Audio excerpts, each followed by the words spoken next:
Welcome to the Internet Space Program. I've got a bio here. Hopefully, it doesn't embarrass you to have me read it out loud for you, but I'll do that. Yeah, I mean, so here we've got Rick here. He's called one of the top space visionaries on the planet. Rick is also considered to be a godfather of the space revolution of Elon Musk, Jeff Bezos, and the new generation of space pioneers. From leading a team that took over the Mir Space Station for a year to selling the first ticket for a private citizen to fly to the International Space Station and helping start the search for water ice on the moon. Rick has helped set the course for our breakout into space. He helped coin the term NewSpace, founded the venture capital firm SpaceFund Inc., the activist Space Frontier Foundation, and his current not-for-profit through the leading EarthLight Foundation.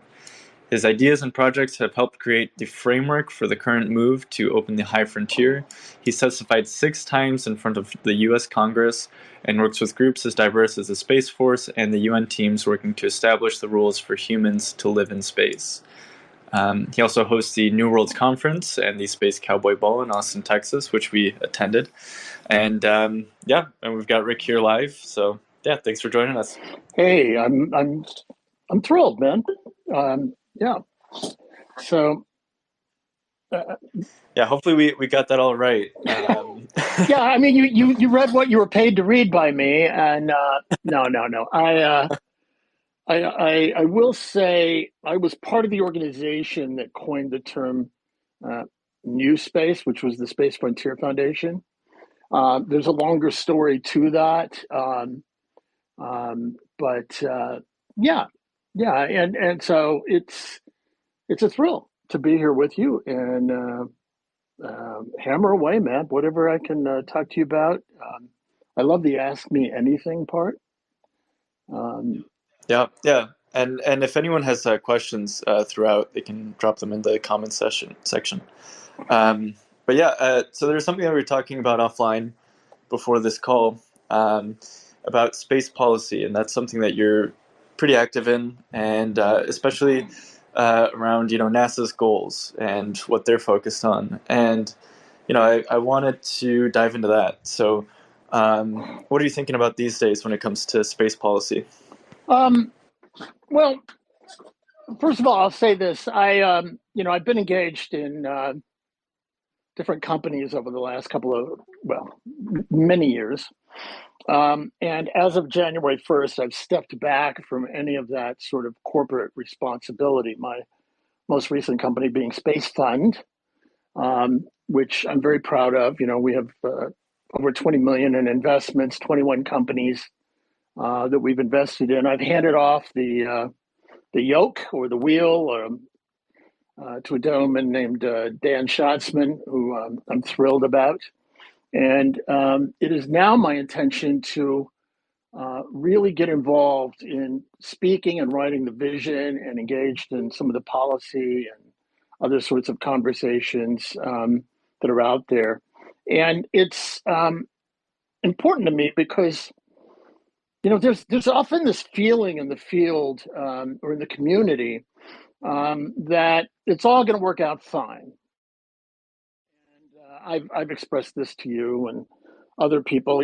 It's like if everybody just sort of gets into the space of space, and if we're all enjoying it and we're networking, we're going to our conferences, and we're all good members of what I call the Church of Space, that everything is going to work out fine. That Jeff and Elon are going to build and fly their rockets, and it's going to be amazing, and the rocket ships are going to fly, and they're going to hand out tickets, and then we're going to go out into the frontier, and off we go. And it's not going to happen like that. There are definitely things going on, I believe, in terms of policy in Washington and internationally that are flowing in the other direction that could quite easily shut us down. And it's kind of disappointing to me how easily the space community, and you notice I'm not using the word space movement because I don't consider it to be a movement.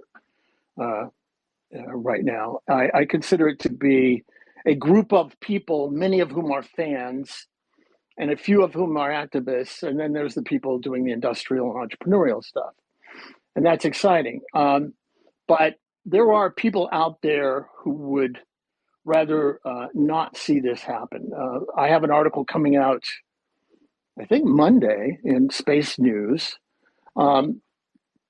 about the sort of battle that's going on right now between in the regulatory world, wherein you have Congress, which has a bill that they are trying to get passed that will lay out a pathway for people who have companies or want to do activities in space to go in and get the permits and get the regulation handled and all of that. And then the White House has also put out a document on the same thing. And the sad part is that the White House version is really, if you read it carefully, it's almost, it seems to me, sort of a guilty till proven innocent document. And that it is also designed in a way to make it very, very difficult. So, for example, in the House document, the bill that's on the floor, I wish I had the number right in front of me, but the House bill that's on the floor, they basically are saying that you would go through the Secretary of Commerce, the Commerce Department, to get any permitting that you need to do different activities in space. And the onus is on them. You're going in there, and their job, they're being told by Congress to move as quickly and smoothly and as possible to allow you to do whatever activity it is you want to do in space. The one on the White House side, splits that between commerce and transportation, and which is guaranteed to it doesn't just double. I mean, there's some sort of quantum effect there in terms of making that complicated. It also speaks to all sorts of interagency working groups that will weigh in on all of the different aspects of all the different possibilities of all the different things that you may or may not affect or do, or all the different aspects, as I said, of your activity, which again is all happening behind sort of the magic curtain of these two agencies. And that's just going to make it very, very, very challenging, very, very hard for private entities, especially small startups, companies that don't have large staffs that they can deploy in Washington, to be able to walk through the process to go out and try something new. And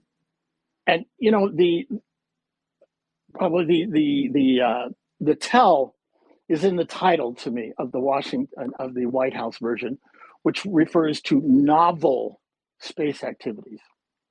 Novel space activities, as if those activities that the government does, that the military does, not just ours, but all of the governments and all the militaries in space, are the actual real solid activities, and everything else is novel.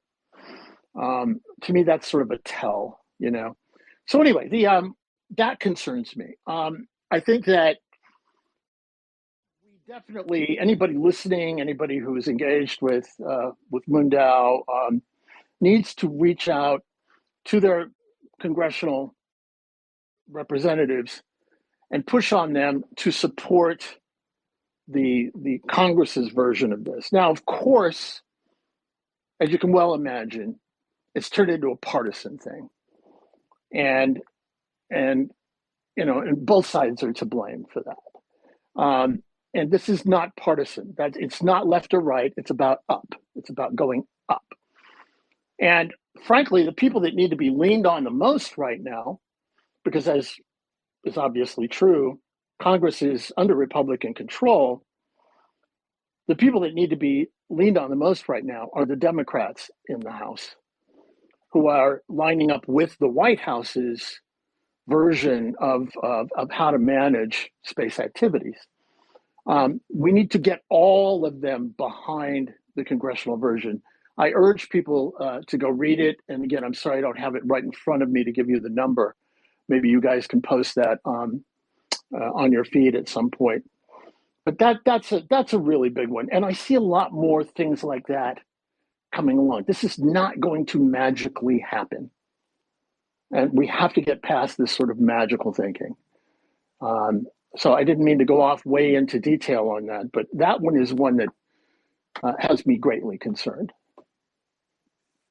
Yeah, no, I mean, it's I feel like not many people have the visibility that you, when it comes to DC. I see we got Justin in the audience here too, who's based out of DC. But yeah, I mean, these seem like really, really important issues, especially when it comes to smaller startups that want to get involved. I know part of Jeff's vision for Blue Origin is to allow two kids in their dorm room to start a space company and not have to build out a ton of the infrastructure required. Yeah, I mean, I'm curious. What do you think would be the consequences?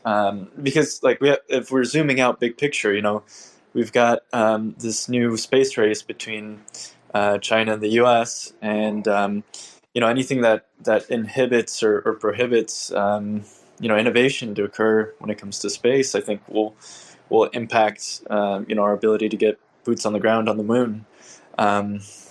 What are your thoughts on kind of like the greater space race there between China and the U.S.? Well, first let me wrap up this other one. Jeff has said that, but the way it's working out is two kids in a dorm room could start a company in space if they can afford $1 million staff working inside of the Beltway to work their way through all of these processes to get the permits that allow them to go into space. So that's going to be the problem. Gravity is not the problem in space. Radiation is not the problem. The vacuum of space is not the problem.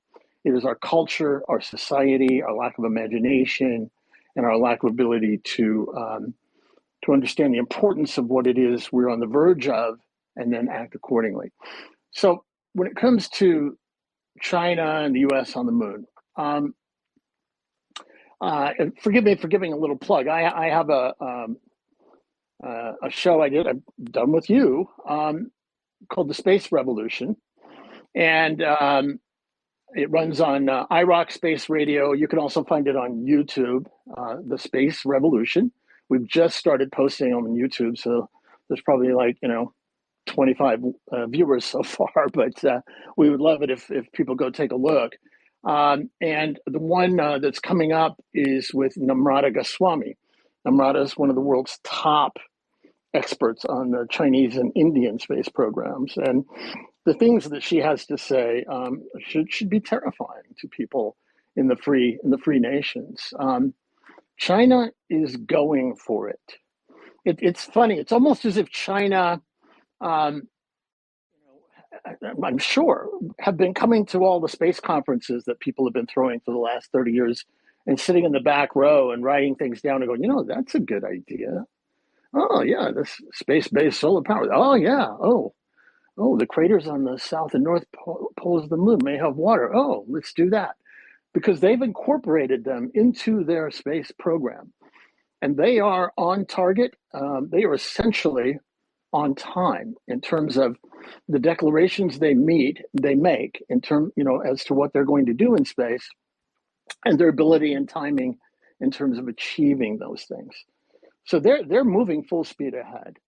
I believe that I do work a little bit with Space Force, and part of my job there, or what I do with them, is working in different workshops and stuff. And there is a real fear among many people that are in the Space Force community that China is going to move out full speed on the poles of the moon. As you know, as most people I'm sure in MoonDAO would know, that's where we believe at the bottom of the craters, There are areas that have never been hit by sunlight and may contain vast amounts of water and other volatiles frozen into that water. And that ice is the gold of the moon. And, that's what you want out there. That's the thing you want. It's probably as or more valuable than gold itself in a sense. And so you want to be able to control, to be able to mine, to harvest that ice. And China knows that. China is moving full speed to do that. And we just have to be ready, and we have to get out there. I'll give you one quick example if you'd like. Shall I? I'll give you an example, or? Definitely. Oh, okay. Yeah. Okay. Yeah, we have digital silence between us, so I live off the feedback of others. But so here's an example. Shackleton Crater, I'm going to get this approximately right, is about Shackleton Crater, which is one of the big targets on the pole of the moon, is roughly 21 kilometers across, something like that. Now, I'm going to give you a very conservative concept, a legal concept here of non-interference. The most conservative one I can think of, which is that in the high seas, an oil platform can, without a doubt, state that 500 meters of distance is their area of non-interference. So imagine a circle around an oil platform in the high seas of 500 meters, which is basically 1 kilometer, 500 out one side, 500 out the other. That's a very conservative, very well respected, absolutely unquestionable on the Earth area of non-interference. In other words, other boats, anybody else getting in that area, you're not supposed to. All right, now imagine China going to Shackleton Crater, flying across that crater, and planting transponders on the bottom. And I'm doing air quotes, you can't see me, but air quotes, research transponders on the bottom of that crater at a distance of just under 1 kilometer apart. In other words, each one of those transponders would have a 500-meter circle around it. And they put a grid of them across the bottom of Shackleton Crater. And they're active in terms of they're sending out data. They're being pinged by the Chinese. Maybe they put a human facility up on the edge of the crater looking down into it. Now, they would say they're doing that in the name of, quote unquote, research, but they would own it. For all intents and purposes, they would own Shackleton Crater. And all they would have to do, is sprinkle out a few dozen of these transponders across the bottom of it. Now, on the Earth, what would happen would be if any nation did something that was sort of that audacious, and, it would be a bigger zone on the Earth, like in the ocean or whatever. The first thing that would happen would be one of the free nations, often the US, would send an aircraft through that zone, or send a ship, a US Navy cutter or something would go through that zone just to demonstrate that, no, you don't own it. We don't have that on the moon. We don't have that in space. In fact, there's no plan right now within Space Force or anywhere else for us to have that capability. So if China went out there and did that in the next 2 or 3 years, let's say, then that would be sitting there all of that time until at some point, someone on the Earth decided they would challenge it. And the longer it, of course, existed, the more legs it would have, let's say, the more strength that their argument would have before somebody comes and challenges it. And during the entire exercise, and this is really important, during the entire exercise, they would never have to plant a flag. China would never make the claim of ownership, because, using those air quotes again, they're doing research. These are research transponders. We're just studying Shackleton. It's what I call the combination of South China Sea island building and what Japan calls research whaling. They're just doing research, but you can buy whale meat on the shelves. So that's what we're up against. And the leaders of our governments, the governments of the free world, don't seem to get that. They don't understand it. This is all still science fiction to them. It's not to the Chinese. And I want to be very clear too, by the way, when I refer to the Chinese, I'm not referring to the Chinese people. I'm referring to the Chinese Communist Party. And that entity that has taken over and is running their government, not the Chinese people themselves. But I just go ahead, sir. Oh no, I was just going to say, yeah, it's important to say that. It's an important clarification. Yeah, I bear absolutely no ill will against the Chinese people, and it's a very amazing, powerful culture. It's been around a long time, but there are people in charge. It's like if I say Russia right now, I don't mean Russia. I mean the kleptocracy that's running Russia. But it is one of these things that we have to be aware of, that's coming, and the pace, the style, the approach that the U.S., and in terms of the U.S., I'm speaking of the government here, is taking to returning to the moon is absurd in the light of what's coming in the other direction. Yeah, and I think also for people in the audience, someone might be thinking, well, hey, it's just water on the moon, or yeah, what's up there anyways? I think it's worth diving into the importance of the moon and what it means for our future when it comes to space travel. Could you dive into that more? Like, why is it so important that the U.S. or the free world secure some of those resources? Well, the locations themselves in space are there are, I always get this number wrong, but I would say there's like 9 what you might call mountaintops or important geological features, except they're not geological, they're in space, astrological, I guess you would call them, in the solar system, that include the moon, low orbit, geosynchronous orbit, the Lagrange points, which are these sort of gravitational eddies that occur between the Earth and the moon, Deimos, which is in the high orbit over Mars, and a few others. These are sort of the choke points. These are the control points. These are the places where you are either going to have control of resources or control of passage for anybody else in future times that's going to be moving through the solar system. The moon itself, we believe, there's a vast amount of resources.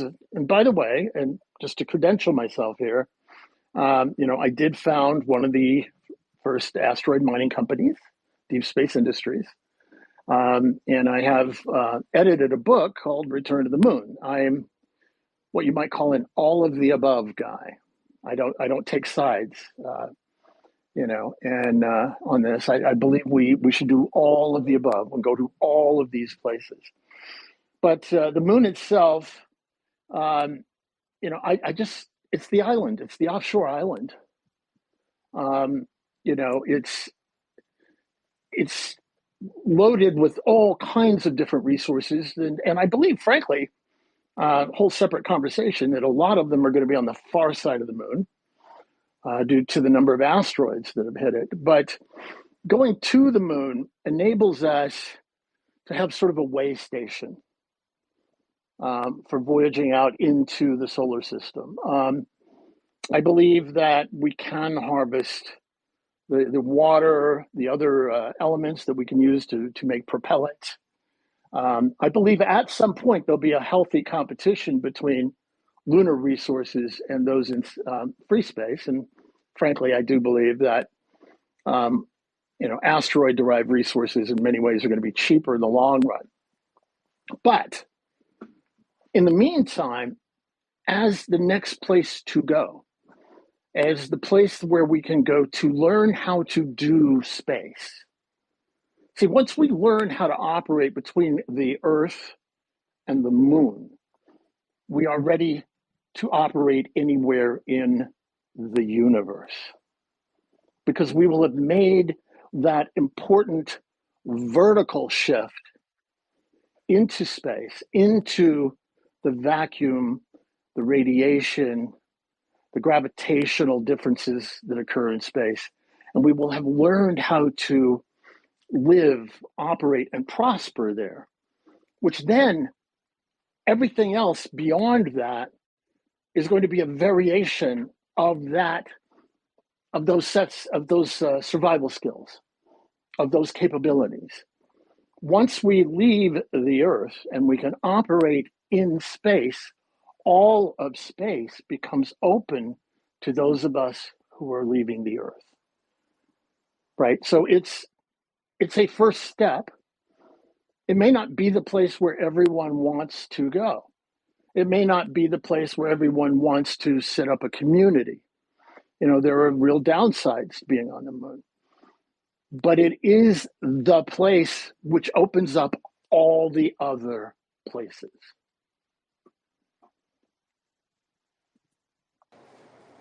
Very well said.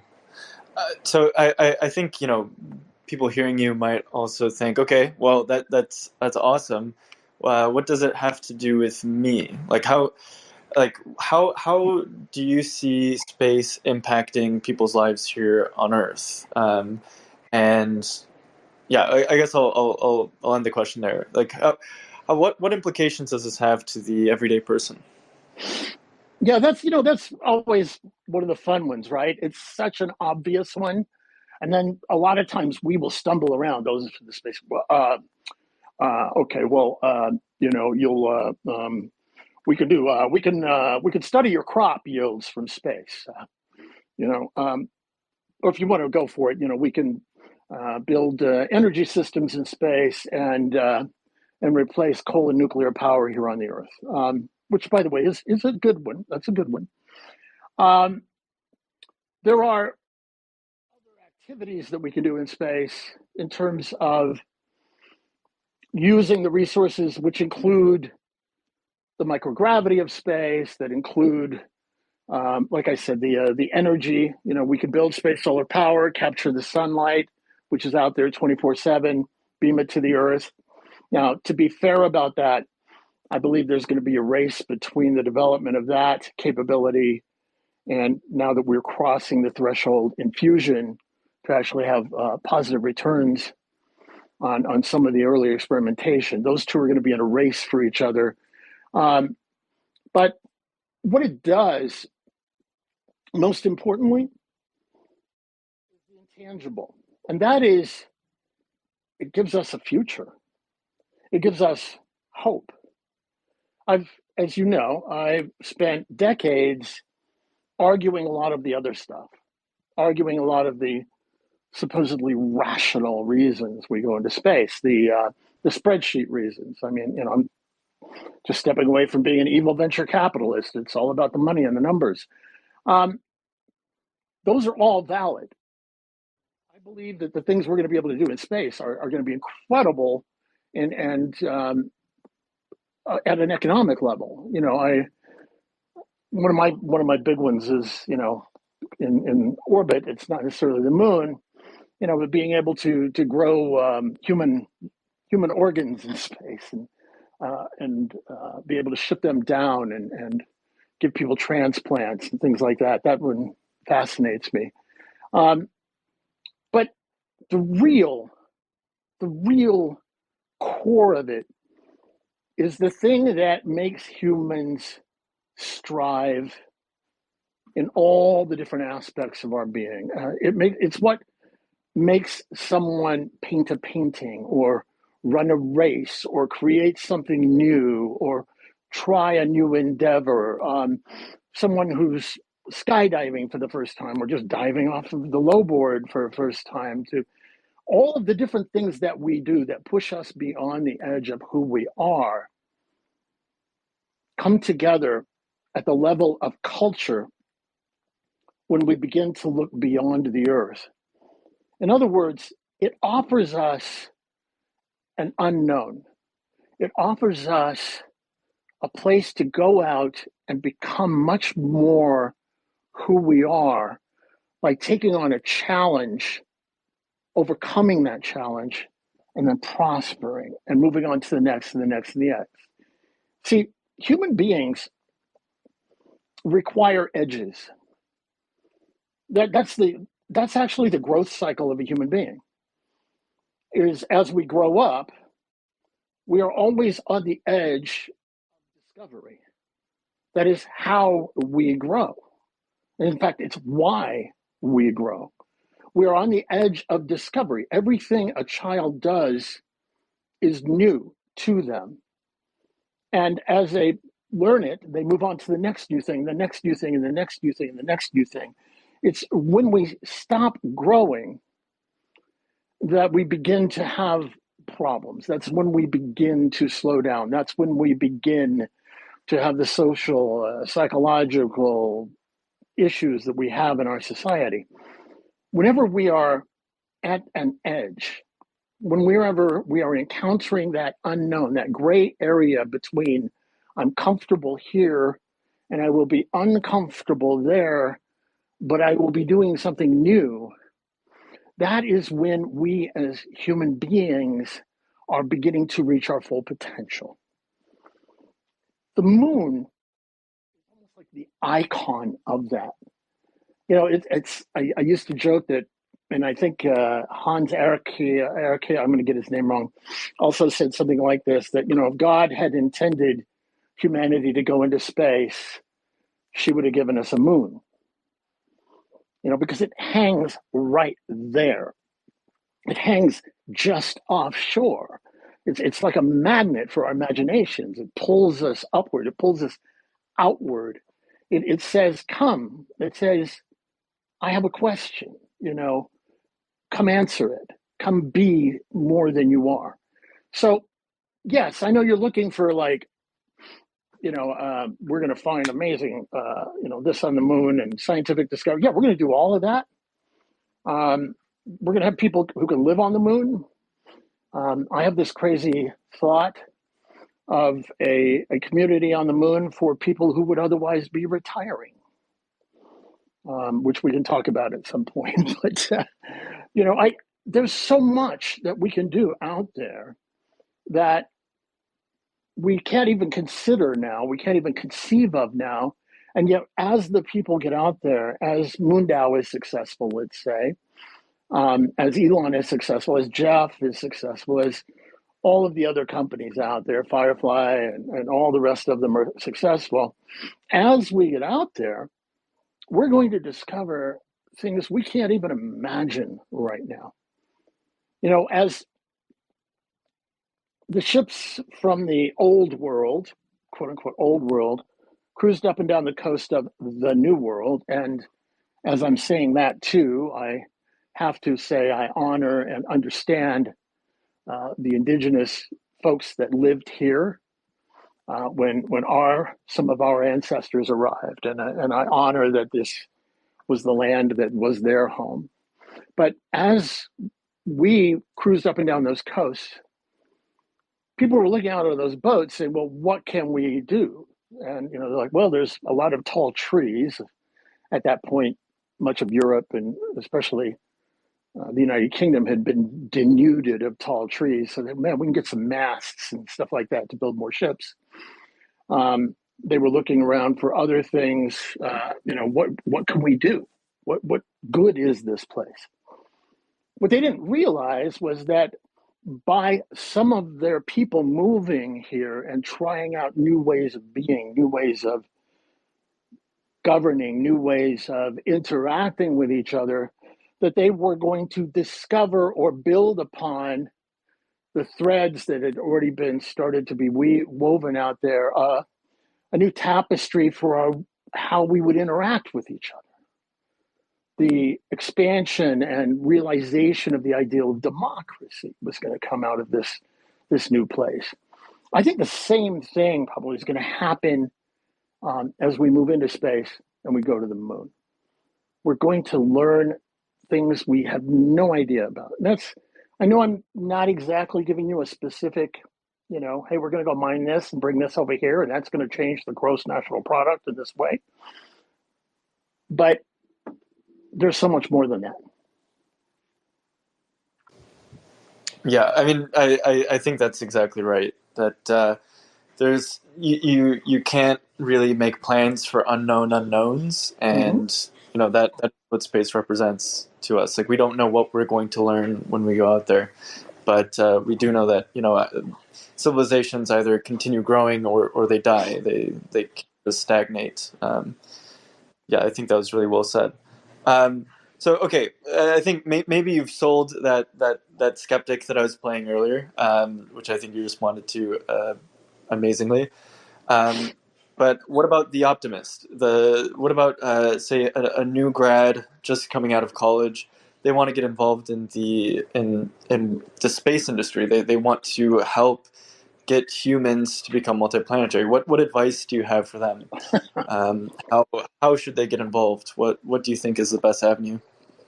Oh man, it's opening up. I would say right now, probably not building rockets or going into propulsion and rockets, terrestrial, Earth to orbit. I think that one is really being handled right now. There are so many different companies. There's way too many. Hundreds of companies that are looking at building rockets and rocket ships. By the way, I should clarify.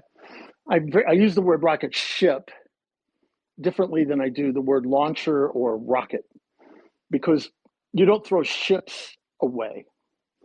And one of the great holy grails of our field is the development of rocket ships. And that's what Blue Origin is working on. That's what SpaceX Starship is all about. And that, of course, is the big breakthrough that we're all waiting for, because that is when technically, maybe not legally or at a policy level, but technically, we are breaking out of the mother world. But there are so many areas of interest. Look, you've got, I forgot what the count is right now, but let's say 4. I'm going to just pick a number. 4 legit low Earth orbit space facilities that have more than, let's say, $200 million. There may be more than that, but real money, real serious money behind them. I'm using a threshold. There actually, some of them have way more than that. Those facilities offer opportunities for people to come up with new things. These are the products that I just talked about, the unknown unknowns that you mentioned.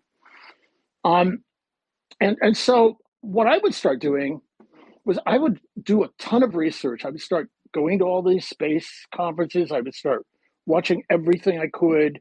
I would follow the serious news, space.com, space news, a lot of the inside stuff that you can get into, some of the tech stuff, and find out what it is that is missing.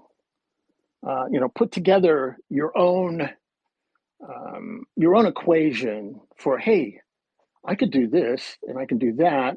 Nobody's doing that. I'm going to go start that company.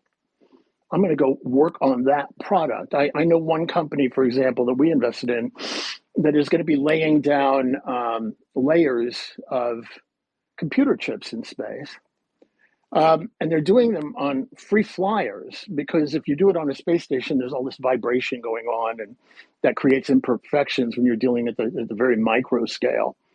But they're going to do it on free flyers, and then they're going to have their own return systems to bring them back to the Earth. It's brilliant. And as you know, computer chips are hugely important to our culture. There are other companies that are, in fact, going to go out and poke around in some asteroids. My friends, Deep Space Industries, Planetary Resources, my buddy Dimandis, whatever, we were all a little bit early. But there are people heading out there now that are going to coincide with the ability to get there. And that's the key. Whatever it is you're going to start working on now, you're going to have to go through all the hoops of any business, by the way. And there are certain standard things that doesn't matter if it's gravity or not gravity. There are basic business principles you're going to have to follow. But we may have the rides coming up in 3, maybe 4 years. And the cost of getting to and from space is going to continue to drop. So study hard. I would definitely get some sort of business background behind you. I had to acquire mine the hard way. I should have studied in school. I had to learn it on the streets.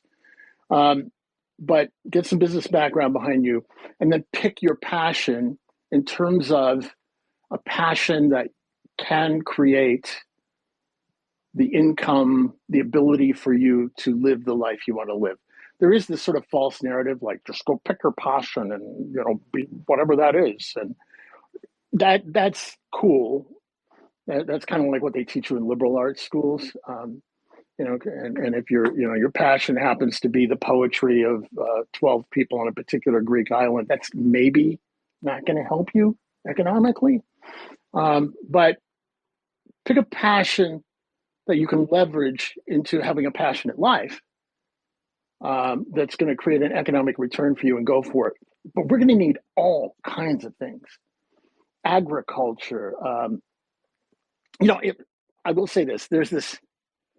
I have some land out in West Texas, and it's a place called Lobo, Texas. There's a kind of a ghost town out there, whatever. But my friends kind of joke with me and call it Brown Acres, which is a takeoff of this old TV show called Green Acres. And I get out there, and I'm thinking about recording some stuff out there, because you get out there and you discover that it's the frontier in a sense. It's nearly off grid. It's on the edge. You get out there and nothing works. Everything's broken. The instructions are wrong. You have the wrong spare parts. You have the wrong tools. It's the weather's terrible. You need it yesterday, like the water, let's say, or the electricity going into the living units, things like that. And you're under all that pressure. How do you make it work? And, it's funny because there's this image out there like, well, I'm going to go into space, so I'm going to be a test pilot, or, I'm going to be, I'm going to be a private astronaut, fly back and forth to space a couple of times, or I've climbed Everest, or I've dove under the oceans. I've done all these things, and then I'm ready to go. Well, that's interesting, but I want to know, have you ever rebuilt an old car? Have you ever rewired an electrical circuit? Do you know how to fix a jammed toilet? These are the kinds of things. They're not. I think we might have lost you there, Rick. Can you hear us? Yeah, well, I guess we'll wait till he jumps back in. That's too bad. He was on a roll. Yeah, had some. Rick's an amazing speaker. You can tell that he's been, polishing these ideas for a long time. Oh, we have someone from the audience, LRC Punk.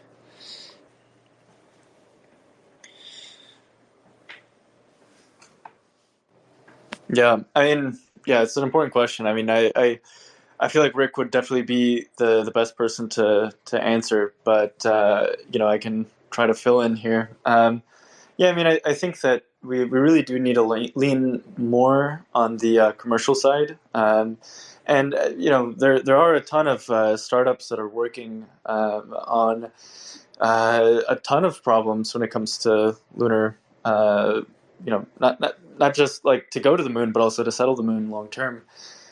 Yeah, I mean, I wish there were just like an easier way to more productively move funds towards those problems. We've got Rick here.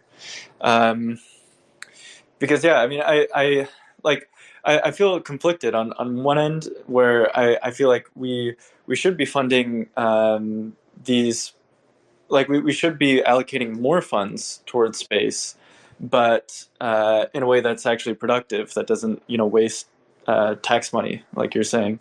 So it's like I'd like more money to go in, but to be done more productively, maybe more transparently. I don't know, Rick. What are your thoughts on that? LRC Punk was saying that she feels like NASA is its pace has slowed down a lot, and that we're maybe dumping a lot of money into NASA, but not seeing the results. And she feels as though China's going to beat us, and all of it is yeah. She wanted to get an idea of like what your thoughts are on that issue, and how can we accelerate? Yeah, can you hear me? All right. There we go. Yep, we can hear you. My phone died. It's my first day with my new iPhone, and it died on me. So it took me a minute to get back on. I was really giving a good speech there too. You're on a roll. It's all gone. It's just all gone now. Oh, you should have heard the part after the phone died. It was really good. No, I'm kidding. Yeah, look, we have some real challenges in that the space agency has not made the transition to understanding that their role right now is to enable and support. I'm talking about human spaceflight, by the way. Exploration, love it. Go out there, do that thing. But when it comes to the intersection with human activities, the space agency doesn't understand what it's dealing with. Doesn't understand that its job is to go out and discover and look around and help develop new technologies, but not to do the thing, they don't have to be in control. And it's not so much that it's NASA's fault, it's actually Congress's fault. And you asked me about politics early on and policy. My good friend Steve Wolf, many, many years ago, in '88, actually got a bill passed in Congress we call the Space Settlement Act. And that bill basically told NASA that a part of their job in the human spaceflight program was to support and enable the development and settlement of space. And it was signed by the president. It became the law. And NASA hated it.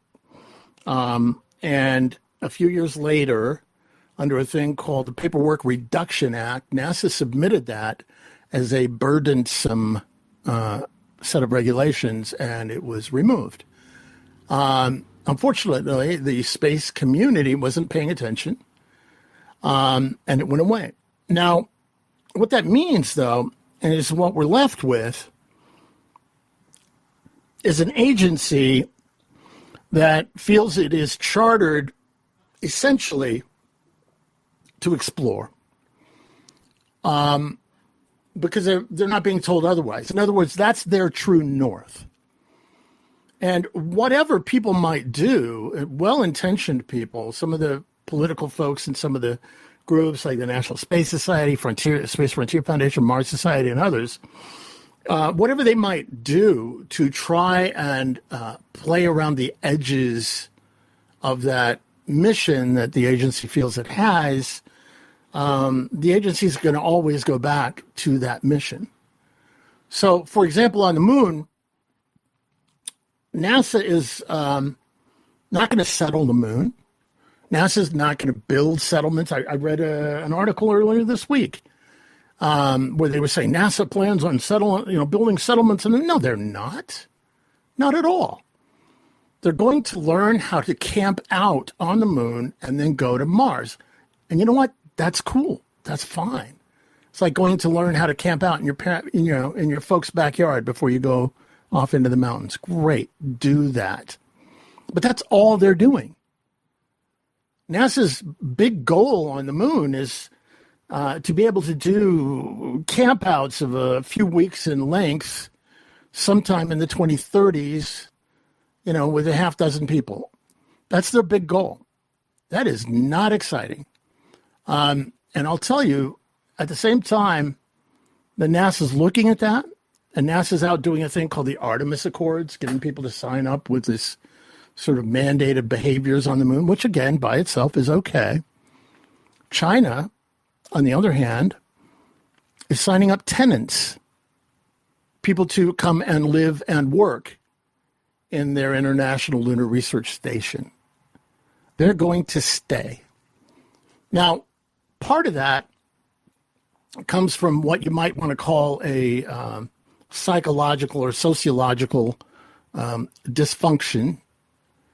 And it works at two levels. One, Congress has not told them that their job is to go up there and enable people like MoonDAO and others to go out there and begin building communities and expanding on their work. But the other is that having tasted the glory of Apollo by going to the moon the first time, NASA has been living out of this dysfunctional attitude about the moon called not getting stuck on the moon. That's a quote. I'm doing air quotes again. That's their whole attitude.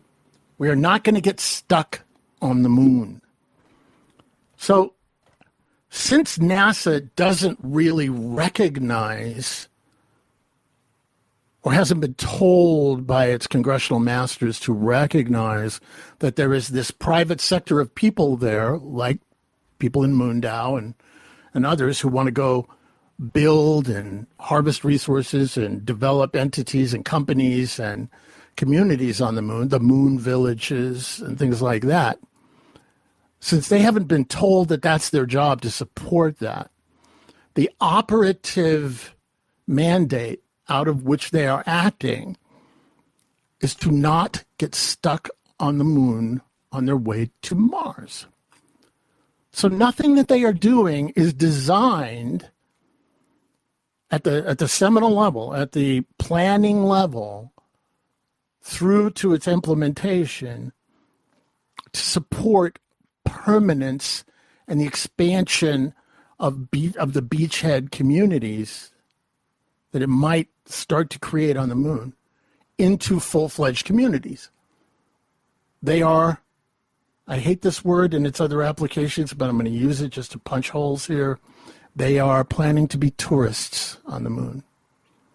They're going to visit and then they're going to move on. And that's a terrible situation right now. And we need people to go into Congress and say, we have to change the language that enables NASA, the actual act, the actual congressional mandate that says, NASA, this is your job. And that's what you're going to be judged by. Because otherwise, they're going to keep doing this. I have a document where I was invited. I don't know why they invited me back, because I was there last year at one, but a workshop on the Moon to Mars. I want you to get that title. Moon to Mars program. It's actually, words have clues. Words give you clues. The title of what NASA's doing on the moon, forget Artemis, that's a marketing PR move. It's a great name, whatever. But the program itself is the Moon to Mars program. And that's where they're going. They have this fantasy that at some point in the future, if they do good on the moon and they get the momentum going, that Congress and everybody's going to give them a ton of money to go to Mars. Great. That's a whole different discussion. God bless them. I hope they do. Maybe Elon will be there and serve them tea when they arrive. But in the meantime, they are not going to get stuck on the moon. And that's something that's very important. Because, see, what happens, Pablo, in our community is we are dyed-in-the-wool, hardcore visionaries, hardcore optimists. We'll take 1 and 1 and make it 10. Because 10 is much cooler than 2. And we can aspire to 10. 2 is whatever it is. We're taking, as a community, this idea that NASA is going to put some campers on the moon and blowing it up in our minds to mean that they're doing the Lewis and Clark thing, and they're surveying, and they're going to go back, and they're going to do all these things, and that's going to lead to human settlements on the moon. No, it is not. And now maybe you want to point at Astrobotic or our friends at Intuitive Machines and say, oh, look at that. Well, the fact is that the CLIPS program, that those vehicles and systems and companies are a part of, is actually more of an aberration than the mainline Artemis program. It is some people of vision within the agency and Congress backing them who have allocated some money to support this program, right? And that's great. And I celebrate those people, and I'm looking forward to one of these companies pulling off a success on the moon. And I think Intuitive Machines may end up doing that. But that is not the direction the agency is going. That is not their program, and it has nothing to do in the long run with the things we want to see done. In fact, it might even slow it all down. And why is that? Well, imagine if NASA's plodding along on their little camping trips to the moon under Artemis, and somebody decides to do something faster, something better, something that, maybe it's not as lavish or whatever, but let's say somebody in MoonDAO, like a group called MoonDAO, gets a program going and cuts a deal with somebody like an Elon Musk and says, you know what, we're going to buy a ship, a ride on a starship, and we're going to pay for 10 years of resupply. Let's go. Now, do you think that the federal government is going to allow you to go faster than their Artemis program? I don't. I don't think they're going to let you go any faster. I don't think they're going to say, oh, that's great. And interestingly, of course, in one of the talks I do, I love to show a Conestoga wagon, and I talk about how the horses are eating the grass and living off the land, and we have to do that in space. But there's another way of looking at that. Is those horses are attached to that wagon, and those horses can't go any faster than that wagon. Well, the horses right now are SpaceX and Blue Origin and the other companies that have been attached financially to NASA's Artemis program to go back to the moon. And until some date in the future, when some other expediency, is causing them to change that, they are attached to the NASA wagon, and they will not go faster than NASA does. And we have to understand that. We have to be very clear on that. So, not to rain on everybody's parade, doesn't rain on the moon, which would be nice, but that's a whole different conversation, terraforming. But yeah, we have to be very, very clear in understanding that we have to change the mandate of the big kid, of the rich uncle, in this case, which is NASA, who's paying all this money out to everybody else. Change their mandate. so that they get called in front of Congress to say, what have you done to enable the development of free space, asteroids, the moon, Leo, this year, NASA, then we will start to see change. Otherwise, our entire community may as well just go hang out at Yuri's night and party and do the things we do and stuff, because we're just pretending.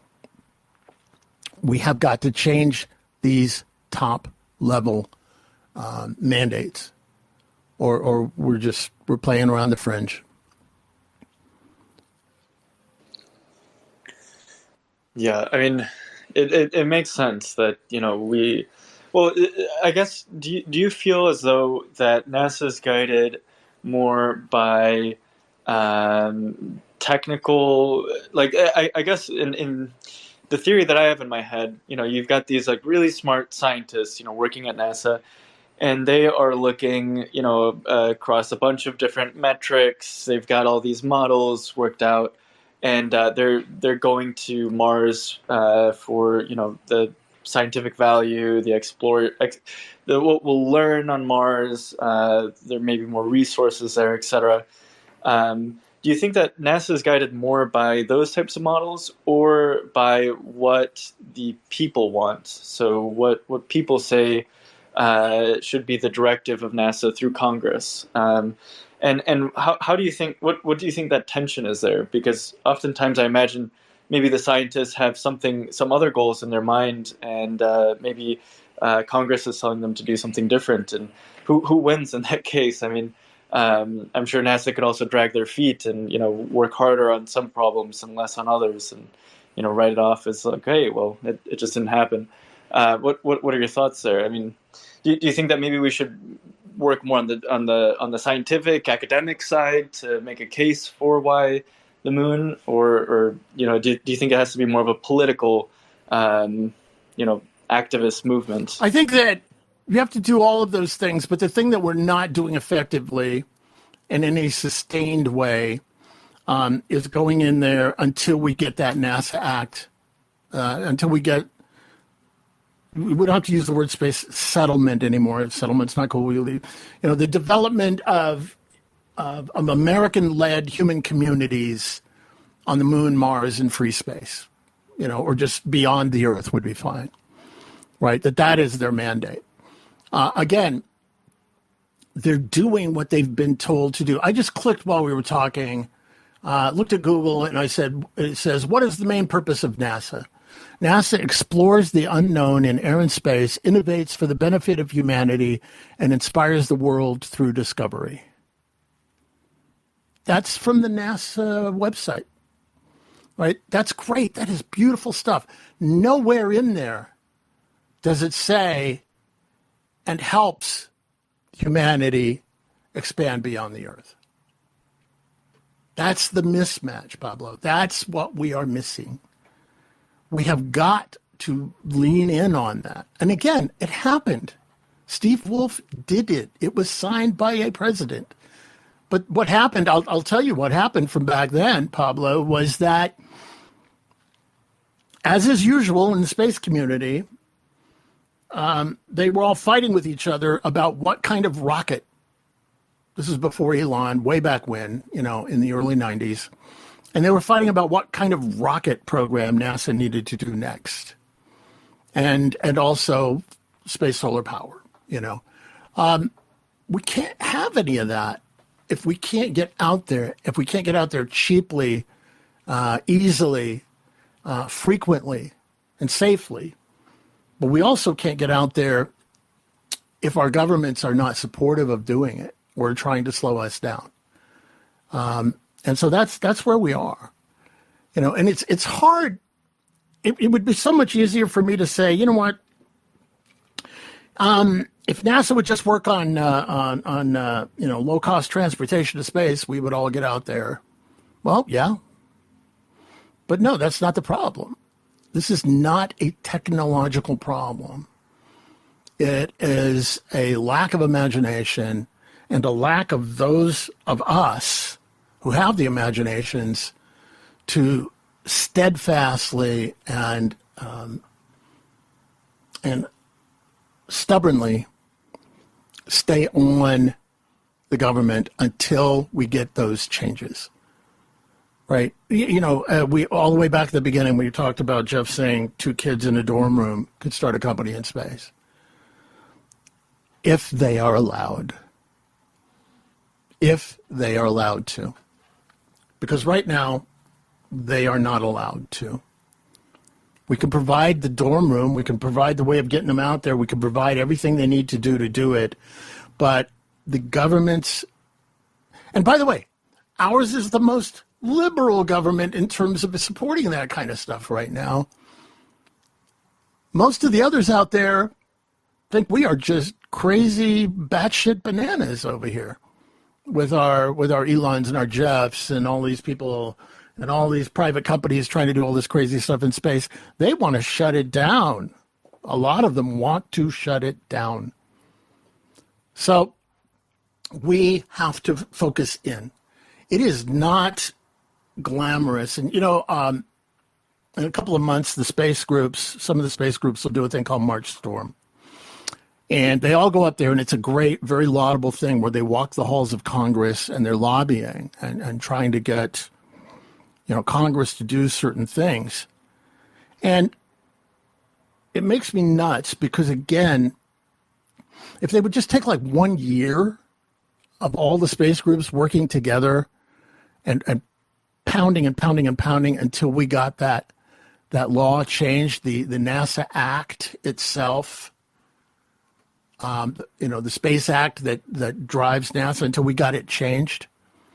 Every year after that, it would be so much easier to get all these other things done. And I don't know. It's like,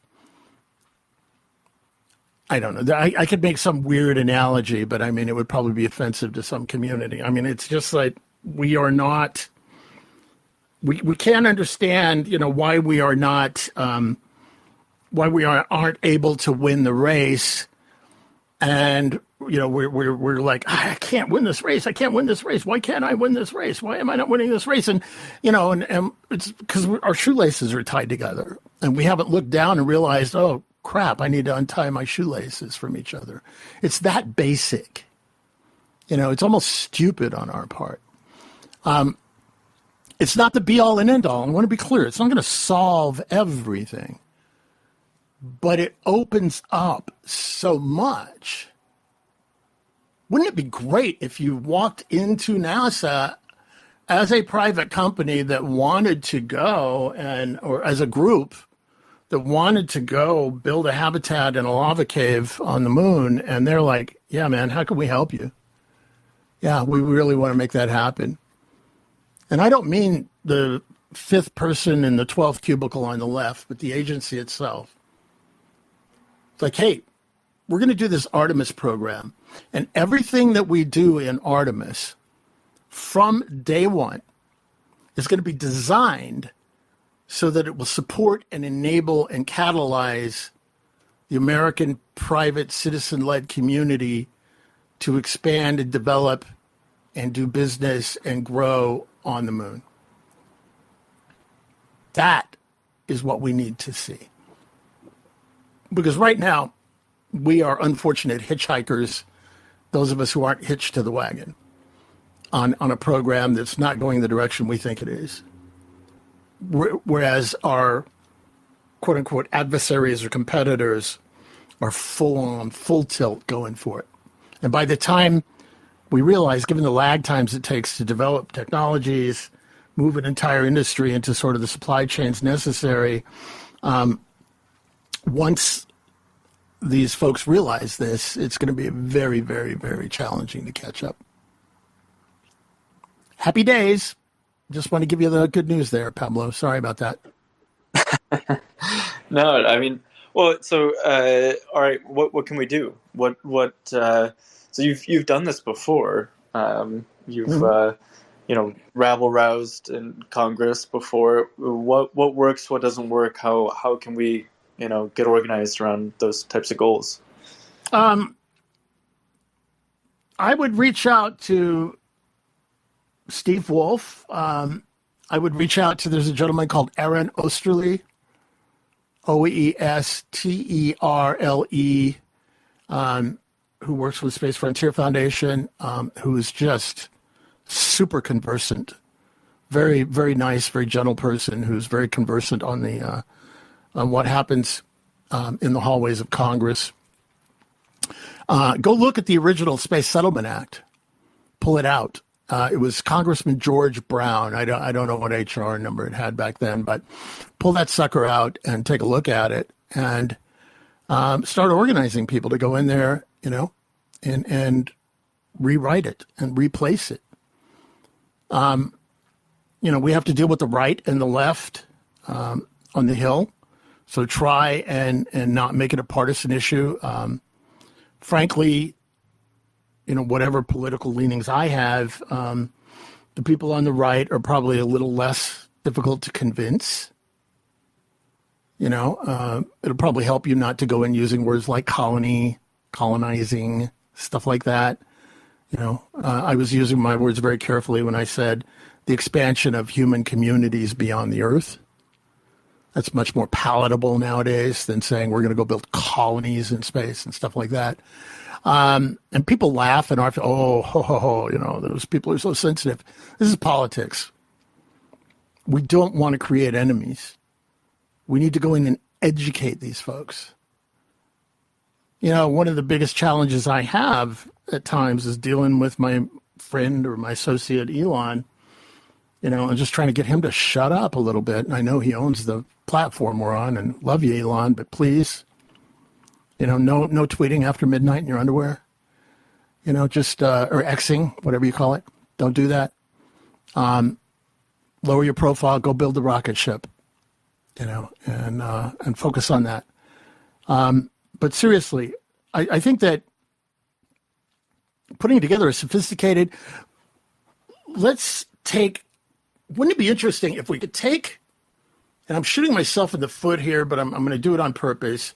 If we could take all the money that all of us spend going to each other's events and pool that together and fund a professional team in Washington to change this law, to change this top-level policy of NASA, we would reap more transformation in our ability to open the frontier than all of us going to and from space conferences, events, parties, dances, eclipse parties, whatever it is, for the next 20 years in our ability to go into space. Let's do that. Let's sit down and go, okay, here's what the original Space Settlement Act said. By the way, Pablo, there have been 2 or 3 other attempts to do this in the past.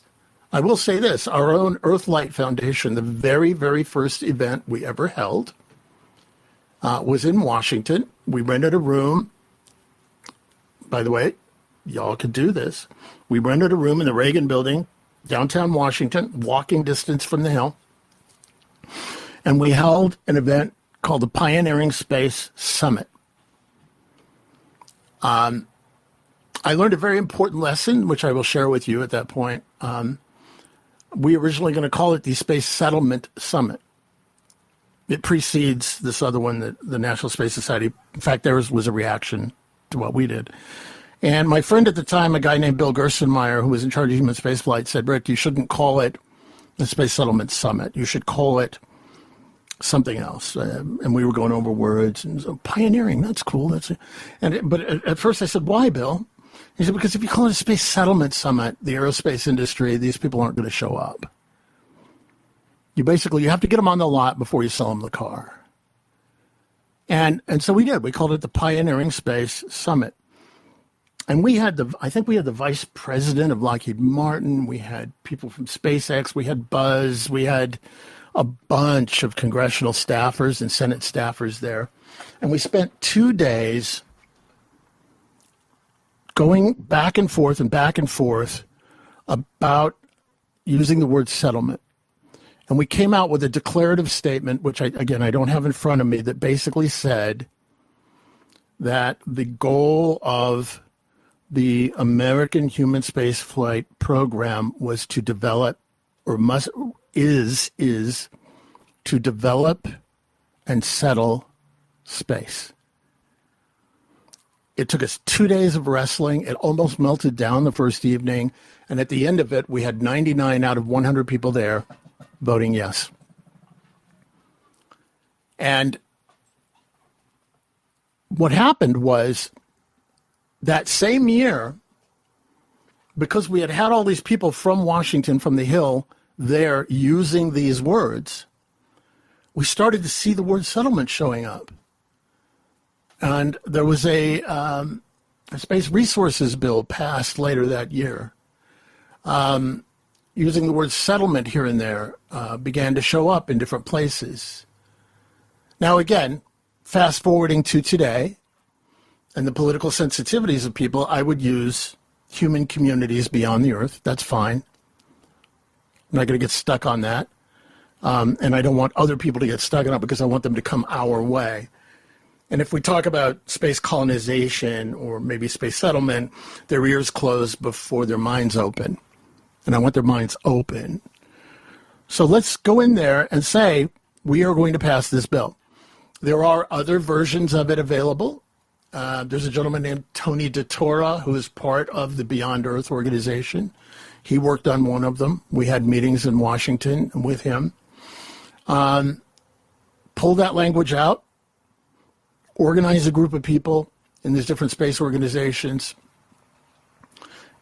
and go in and make a change.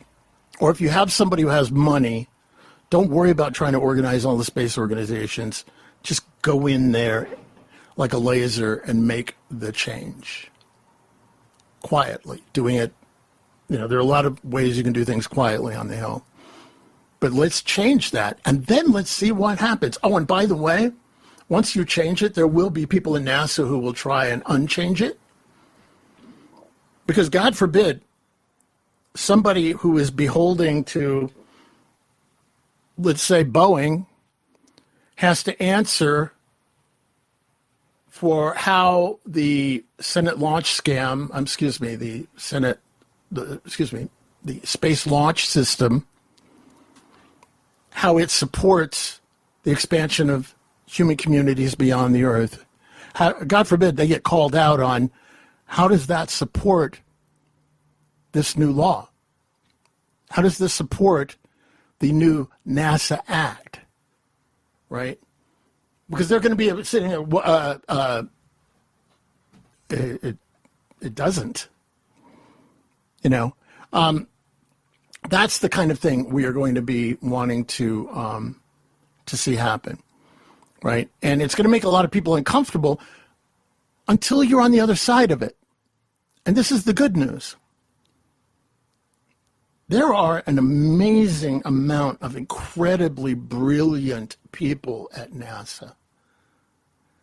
I firmly believe that once we could get them onto the other side of this, to where it is their job, their mandate, that their salaries and the funding for their centers is based on how well they're enabling the private sector, i.e. taxpayers and citizens, to go into, to develop, to catalyze, to grow space communities and industries.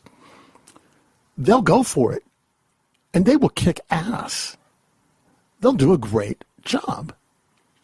We just have to get them to the other side of this. Because, see, this is the culture they've been in since post-Apollo. We have to get them into a new culture, a new relationship, where they're doing new jobs that are creating a better future for humanity. And that's what's really important. Let's get them to the other side of this and unleash the brilliance of NASA in the name of expanding human communities into space. And then we'll see a miracle. We'll see miracles happen across the universe.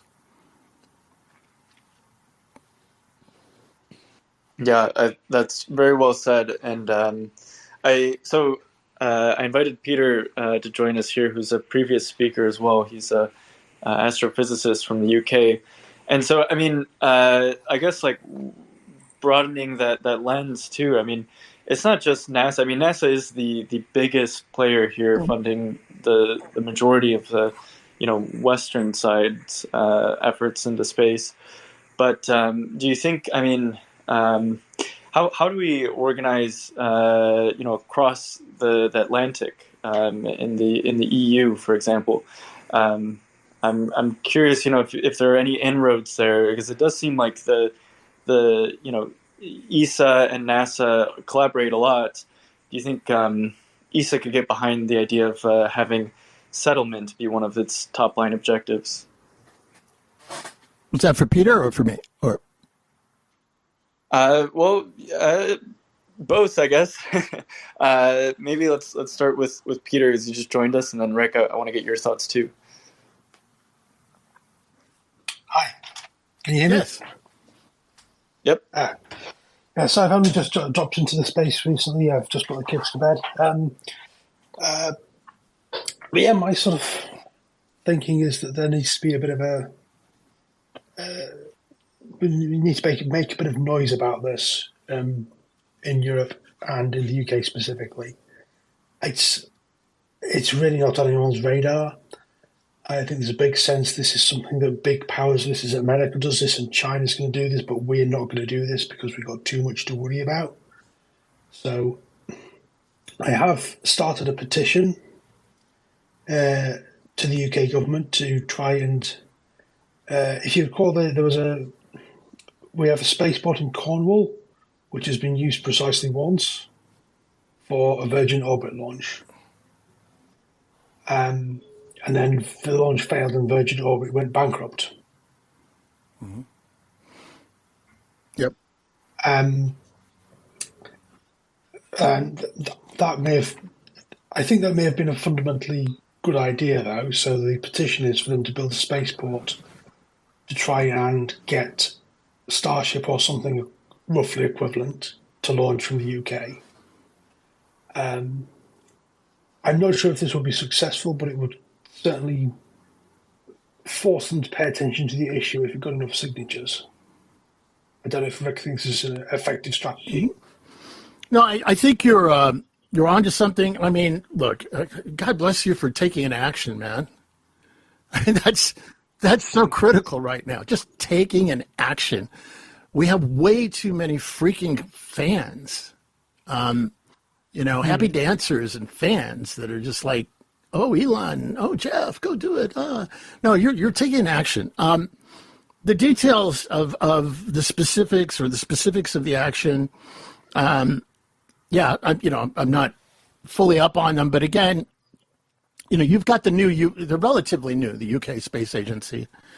I've met some of those folks. They seem to be very private sector oriented, which is good. And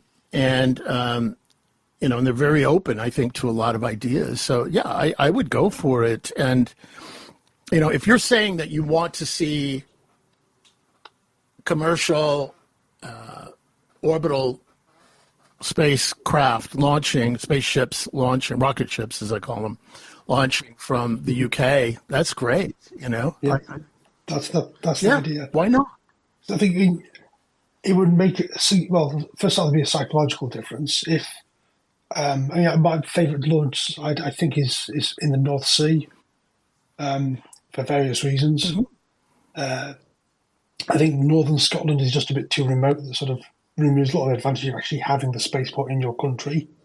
Whereas if you can get off sort of the coast of kind of Norfolk, kind of between the Netherlands and the UK, you'd still be offshore, but you'd be closer to the population centres and the industrial centre. And you'd probably be able to see the launch pretty well from the coast. Mm-hmm. So I think sort of psychologically, if you could actually see rockets going up on a regular basis from the UK, that might also change thinking here.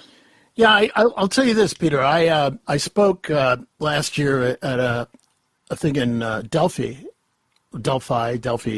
in Greece, and it was an economic forum.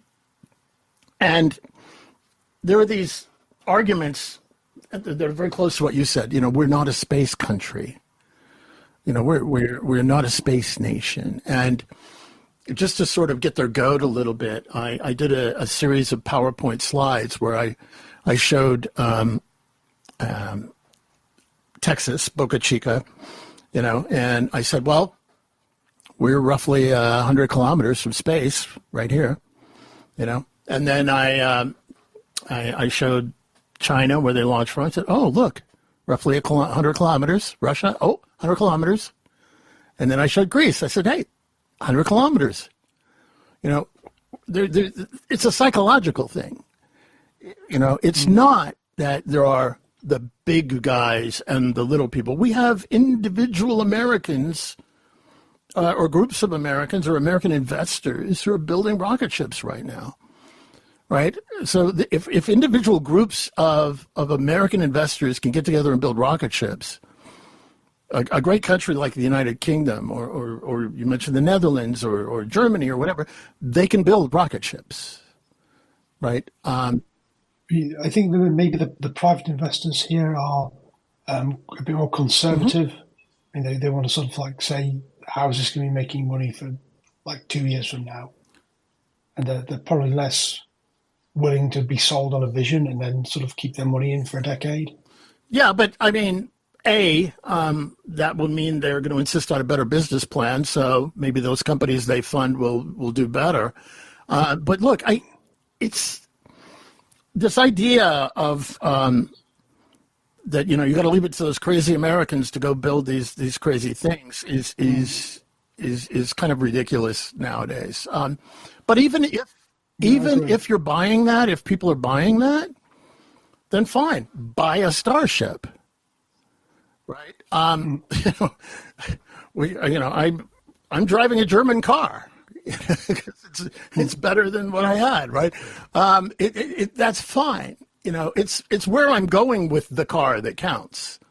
It's what I plan to do on the other end of that journey that counts, not where the car was made or who bought it. So I think you're onto something. And again, I honor you for the fact that you're doing some activism to try and get these things done.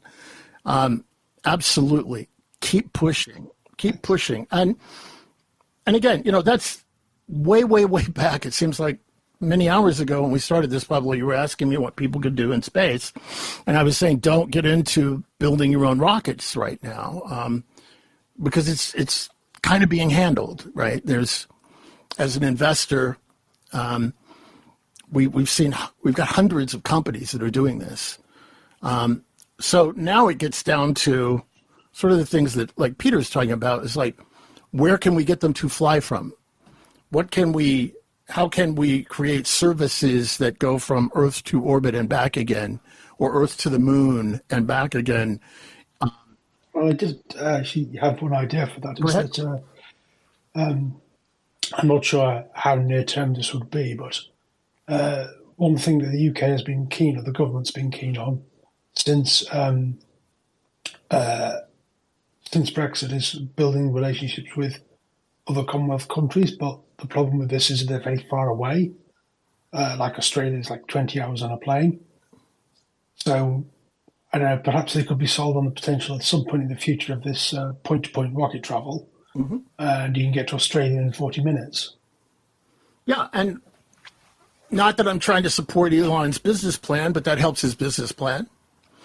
And, I'm all about off-planet, right? Not tech for the sake of tech, but totally get it, and I totally believe that feeds into the development of the technology that will enable us to go into the solar system. So yeah, why not? Why not? Point to point is very important. And yeah, I think we're going to have multiple players in that field. So I know that part of what SpaceX is doing will be to branch off in that direction.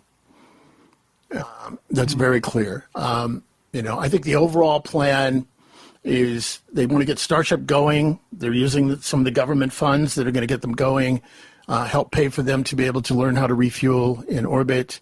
That'll come from some of the government NASA funds and things like that. In the meantime, they're going to be looking at point to point, but they're primarily near term going to be looking at launching lots of Starlinks. because if they're launching Starlinks and the rocket fails, it's what a friend of mine, Pete Worden, who's a behind the scenes, but for those of us who know, very famous, very important space figure, called a self-licking ice cream cone.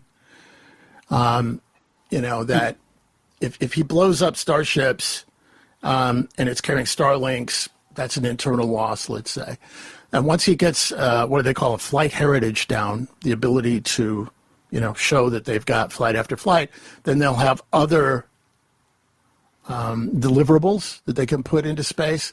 Then they'll be able to do along that way. They will have probably done a few point-to-point practices, and eventually, probably far slower than NASA seems to be saying, they're going to be able to carry human beings from Earth to Leo, and then Leo to the moon, to the moon. Maybe not Leo, maybe Mio or whatever, but they'll be going from Earth to Earth orbit to the moon. So we're gonna see that coming, but point to point, like you're saying, is definitely going to be a part of their plan. And do you think it'll take a long time to human rate Starship? Human rate, that's an interesting term, but I mean, let's think about that for a second, Peter, because NASA's planning on putting humans on the Senate launch scam rocket. Space launch. I just keep saying that. I'm sorry. The space launch system after what? 2 flights? 1 flight. They're still planning to put on. Second launch. Which is, so that kind of renders that term meaningless. I mean, sort of right outside of what NASA's doing. Yeah, I mean, I'm just saying. I think they'll probably literally need more than 100 flights before they'd even think about it. I don't think it'll be 100 flights. I think it'll be a bunch. I think it'll be several. It'll be a bunch. And then it'll be high-risk, capable individuals who will go and do it. But you got to think about it in those terms. Here we are. We talk about human rating, and NASA is going to try and launch people to the moon on the second flight, or around the moon on the second flight of an unproven rocket. So that's in the eyes of the beholder, let's say. We end up in these weird conversations nowadays because we have so many. They're more self-serving in terms of these projects than they are as far as having any meaning. I wouldn't want the UK to import the SLS. No. No. I mean, you might want to build a very large museum for it. Similar to where you hide, to where you show the T-Rex and other dinosaurs. But I would not want to import it otherwise to wherever I lived. And by the way, when you're talking about taking risk, I should say, I actually have a piece, I think, coming out in Scientific American in probably the next 2 weeks on that takes off from the Titan submarine accident and talks about the right of humans to risk themselves going into space. So I'm just playing off the fact that we have that topic.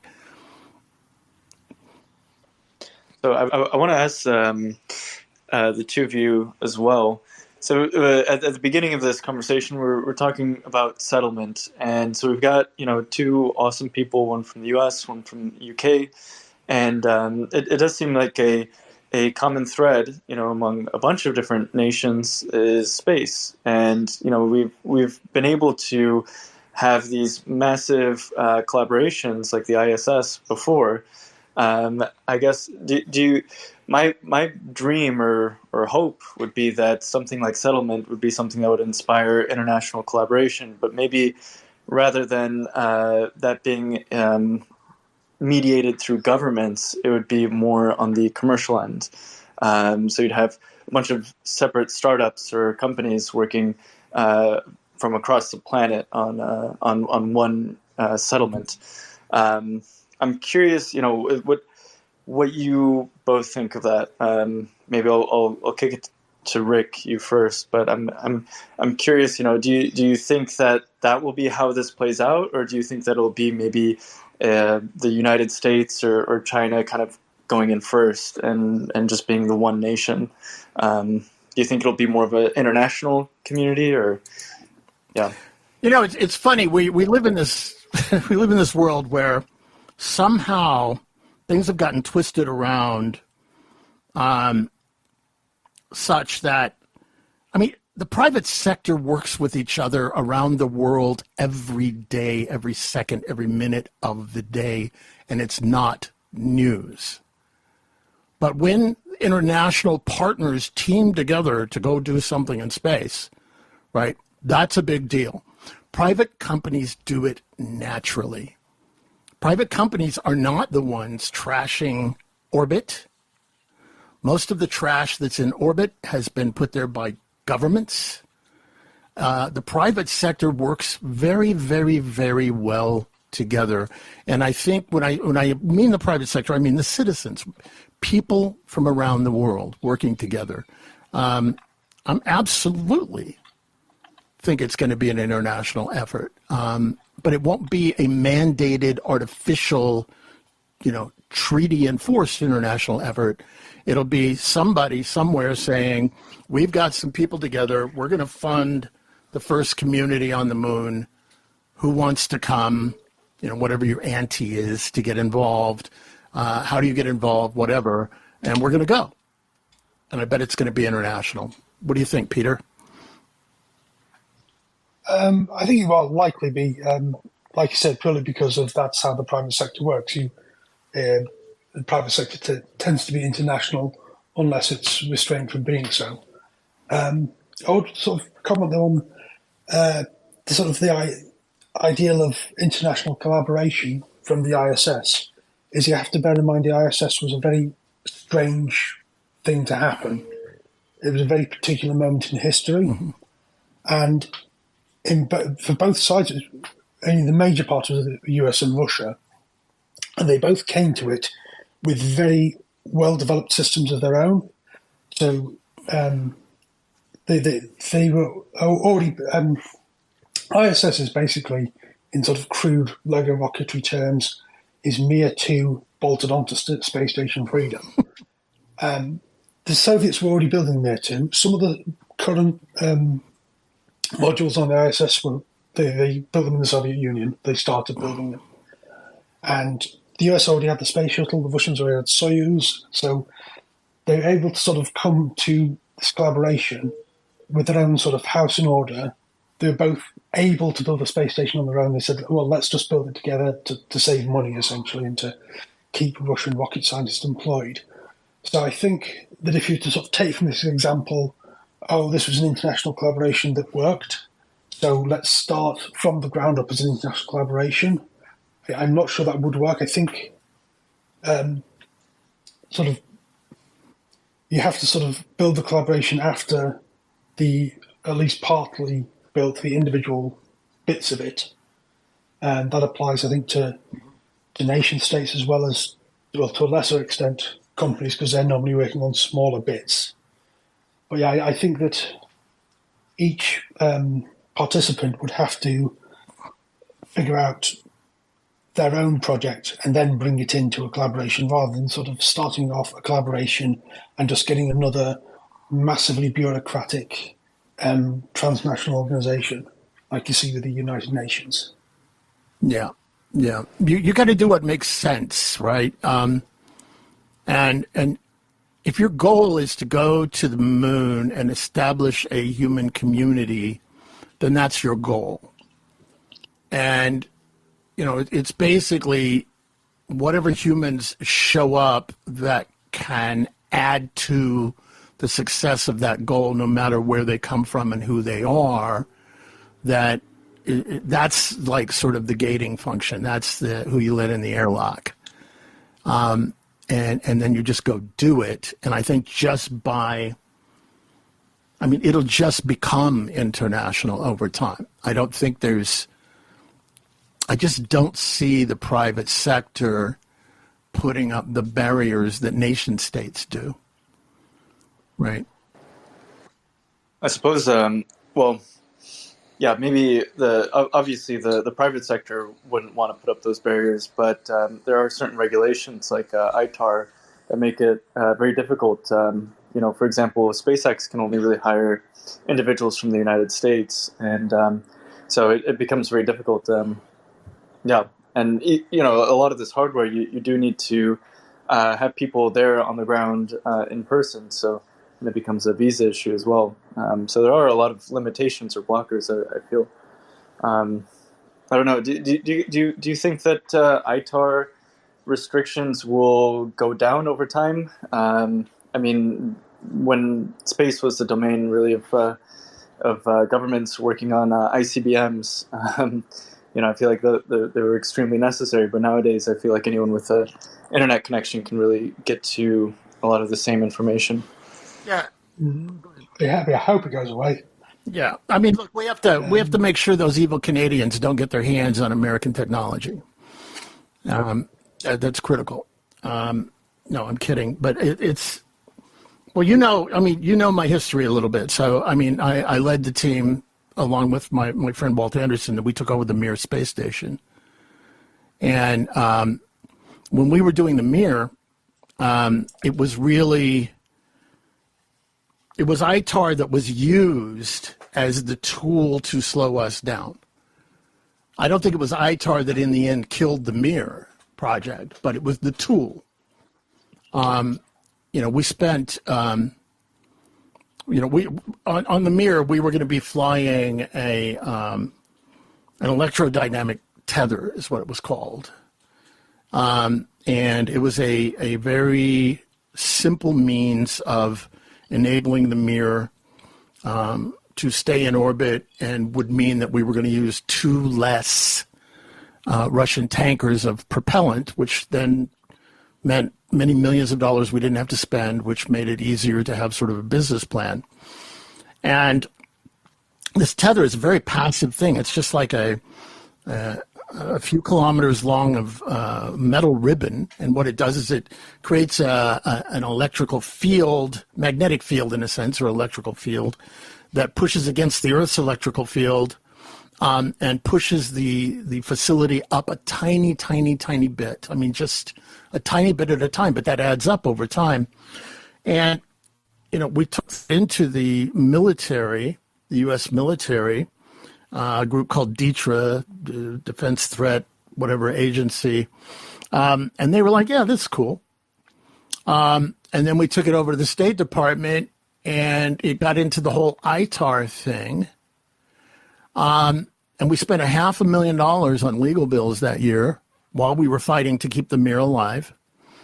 And what was interesting, and this proves how it can be used, was the day that I got the call from our guy telling us that Putin, this is the first round of Putin back in the old days, that Putin had ordered the deorbit of the Mir and that it was going to be splashed in the Pacific Ocean. 1 hour later, I got the call from our attorney saying that we had been approved under ITAR to fly the tether. So I have a real problem with the way that ITAR can be manipulated. There are legitimate reasons and legitimate strategic reasons that we have to be careful in terms of tech transfer in some cases. And those need to be very clearly defined, and that needs to be narrowed quite a bit. But it's a bludgeon. And it needs to be more of a scalpel in terms of how it's used. Could I just ask a question about that tether? Yes, sir. Was it related to the TSS one that flew on the shuttle?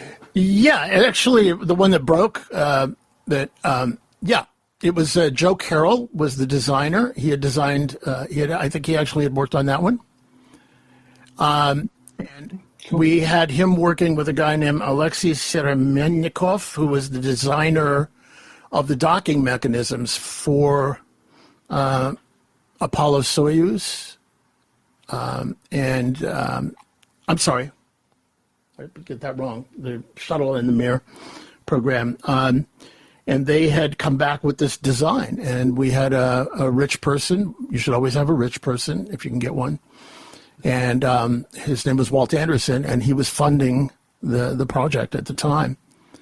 And it looked like a very simple, easy way to do it. They did a full report, a full study, and we figured that using the tether would allow us to keep the Mir in orbit fairly cheaply. Yeah.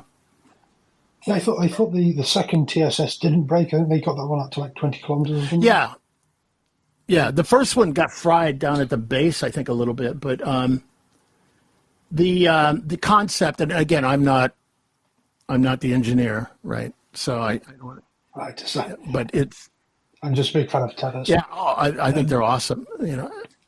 And was any calculations done on like what the kind of mass leverage of this? Like you send up so much mass of tether and it has to be paired, but you save X times more mass of reboost. I will refer you to Joe Carroll, Dr. Joe Carroll, and Okay. dodge that before I put my tether